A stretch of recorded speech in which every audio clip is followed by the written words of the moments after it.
Edit করা হচ্ছিল না, যার কারণে পোস্ট করা হচ্ছিল না এই ভিডিওটা। এটা প্রায় অনেক দিন আগের ভিডিও।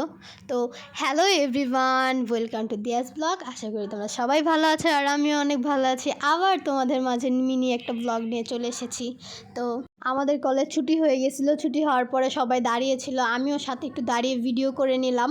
বুঝতে পারতেছি না কি হচ্ছিল, তাও দাঁড়িয়ে নিলাম। দেন বাসায় চলে গেলাম। বাসায় চলে যাওয়ার পর দেখতেছি মা বসে আছে রেডি হয়ে। এবার মা আমাকে একটা স্বর্ণের কানের টপ গিফট করবে। কারণটা হচ্ছে কি, আমার কানের রিং ছিল, সেটা আমি কখনোই পরতাম না, আর আমার খালি কানে থাকতাম, এটা দেখতে খুবই বাজে লাগতো। তো আমার মা এবার বার্থডে গিফট উপলক্ষে আমাকে একটা কানের টপ দিবে। তো দোকানে নিয়ে যাচ্ছে যে কী কোনটা পছন্দ হয়, কী আসে বিষয়। আমাকে না নিয়ে তো আর পছন্দ করা হবে না, মা কোনটা পছন্দ করবে কী হবে। আমার মা একটা দেখেছিল পুরোটা গোল্ডের, কিন্তু আমার পুরোটা গোল্ডের একদমই পছন্দ হচ্ছিল না। আমি একটা পুঁতির মধ্যে নিয়েছিলাম, পুঁতি কি পাথরের মধ্যে।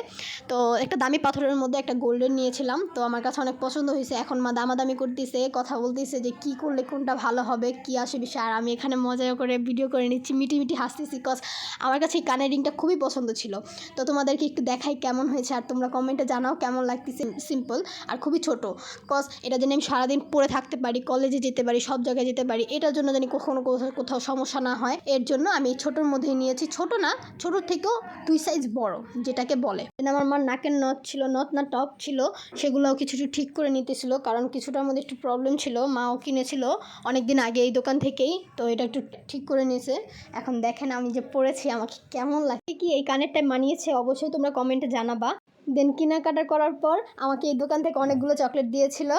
তো আমার কাছে অনেক ভালো লেগেছিলো। আজকের ব্লগটা এই পর্যন্তই, দেখা হবে নেক্সট কোনো ব্লগে। সবাই ভালো থাকবে।